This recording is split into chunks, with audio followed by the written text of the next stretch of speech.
The Democratic leadership pleaded with me at length to agree to support the idea that the Clinton health care bill should be included in that year's reconciliation package. I felt that changes as dramatic as the Clinton health care package, which would affect every man, woman, and child in the United States, should be subject to scrutiny. I said, Mr. President, I cannot in good conscience turn my face the other way. I could not, I would not, and I did not allow that package to be handled in such a cavalier manner. The reconciliation was never intended to be a shield, to be used as a shield for controversial legislation. Oh, never intended. Oh, okay, to be used as a shield. So what's the future of the bill as it now stands? Joining me now with analysis, Wisconsin Congressman Paul Ryan. Congressman, welcome to the show. Thanks for being with us. Hey, thanks for having me, Sean. Good to be with you. All right, before we get into what for a lot of Americans is confusing but important, Nancy Pelosi, from my standpoint, if she thought she had the votes, you'd be on the House floor voting right now, correct? That's right. Yes, that's right. All right, and they're not. Have you done a whip count, or Eric Cantor, has he been whipping up the votes? Do you know how many Democrats are going to go against it? We are. It's a fungible thing. We think we're around 10 down, meaning they are around 10 down. So we've seen different counts, and we think it's right around, say, 7 to 10. All right, where's Stupak on this? Because he was saying that, in fact, if he didn't get the language he wanted and they were promising it in future legislation, he wouldn't support it. Do you know where he is right now? I think he's in the same position. I think Bart has not changed his pro-life views, of course, and I think he's in the same position. I think what they're trying to do is secure some kind of a promise that once this Senate bill goes into law, which funds abortions, that they'll follow up very quickly with some fix to it. That fix is a promise to fix it after the fact, and I, for one, don't see how they can keep that promise. Yeah, they promised this. This whole thing came down with Ben Nelson, and that resulted in the Cornhusker kickback and the bribery for him. All right, now here's where we get into some complicated stuff, and I think this is really important, and I want you to explain this, because as I interpret this, the House wants to vote on a rule. The Democrats want to vote on a rule that would say, in effect, that the House, even though they didn't vote for it, has already adopted the Senate plan, so then the House members would only need to vote on the rule. So those on the fence would have some cover. They'd say, yeah, we voted for the rule change, but I didn't vote for the actual bill. Do I have this right? Or that's exactly right. Words?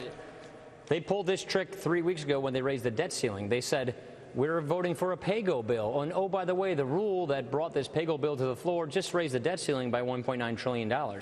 But think of what they're saying here. And I think the president just last week said the American people want an up or down vote on health care reform. This is not an up or down vote. This is them saying this rule. What is a rule? A rule is just the way in which you consider legislation. So the way in which they consider this reconciliation bill will be a rule that simply deems 2,700 pages of policy a complete remake and overhaul of our entire healthcare industry, 17% of our economy, into law. So they will deem it into law while they go and pass this reconciliation fix. And that's basically what she's saying. Now, they came up with this idea before the Senate parliamentarian said very conclusively, you cannot pass this reconciliation bill in the Senate until the Senate bill is in law. And that sort of negates the whole purpose of deeming it from my perspective. All right, let's go to the Senate parliamentarian, because the Republicans were asking for a ruling on this, and he ruled that President Obama must sign Congress's original health care reform bill before the Senate can act on a companion reconciliation package or any changes to the bill. That's right. Can you explain that process for most people that don't have a clue what's... I know. This gets so inside baseball. The law that was written last year in the budget, written by Kent Conrad and John Spratt, the chairman of the House Budget Committees, says if a reconciliation package is to occur, it is to reconcile against law. That means if you're reconciling this health care policy, this health care bill, it must become law first. So that means Senate bill has got to go into law first. These House Democrats must pass it as it is into law for then the Senate to be able to consider this bill, which we considered reconciliation, that only needs 51 votes to pass. And so they have interpreted the law correctly. What the House Democrats were trying to do with all of these shenanigans and all of these gimmicks they were putting together was to subvert and circumvent the law. And the House parliamentarian said, no, no, no, no, the law is the law. You guys in the House could better pass this Senate bill into law if you ever want to consider reconciliation. And when you look at reconciliation, Sean, You can't put policy in it. You can't put pro-life policy in it. You can't put all these other things in it because reconciliation is very narrow. It's only fiscal policy. It's not authorization policy, we call it, which is you can't do things like abortion in it. Look, so you can't even fix those problems. Look, I'm looking at the Cornhusker kickback. I'm looking at exemptions for seniors only in the state of Florida, the Louisiana Purchase, the people that thought it was arrogant to use reconciliation, that it was unconstitutional. You know, from my vantage point, we're looking at the most corrupt, the most unethical Congress that we've ever seen in our lifetime, undermining our tradition, undermining specific language that's in our U.S. Constitution about, they were very specific how laws should be passed before a president can sign it as it relates to, you know, separation of powers.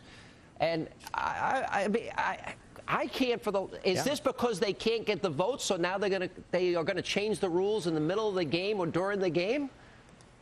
We are doing this. We are here talking about this because Scott Brown won his election. Let's just be clear about that. The way bills become law, House passes a bill, Senate passes a bill, you go to what we call a conference committee and reconcile those differences, go back to the House and Senate and pass it. 60 votes in the Senate, majority vote in the House. Well, what happened in that process? They put this deal together on Christmas Eve in Harry Reid's office with all those gimmicks and those pork barrel spending items you just mentioned.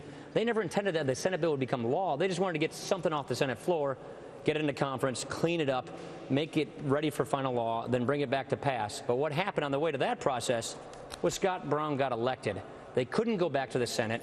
So then they said, well, you know what? We're just going to have to make this thing law. This thing we cooked up in Harry Reid's office on Christmas Eve, that's going to have to be the law of the land, overtaking this entire sector of our health care. And then we'll just tweak it a little bit with reconciliation to appease House Democrats who are concerned about it to get them to vote for it. That's what this is all about. I guess this is what we get when you have radical one-party rule. I guess from my vantage point, that if the American people ever wanted to know what an out-of-control government would look like, this is probably it. Yeah. Because I can't think of anything far worse than this. What do you think politically the Democrats are thinking? Because obviously the American people have rejected this. And obviously they don't care what we think. Because the American people have rejected it. So they don't care. So they're going to force this down. They know that. Yes. And they're going to force it down our throat anyway. The means justify the ends, and the ends are they don't know what's good for them. We do, and we're doing this. All right. Is there any difference from what you were describing with the slaughter solution that we described in the opening of this segment? Is there any difference there? Between what that's simply that's another ploy to have the means justify the ends. It's whatever to do just to get this thing into law. If we don't have the votes for it, we're going to come up with some cockamamie process to get the thing into law. And they're basically saying any means whatsoever, get this into law. Are any Democrats privately telling you that this is politically, this is suicidal for them? Are they telling you that? Yes, lots of them are. All right. I hear it every day. Thanks for being with us. Appreciate it. All right.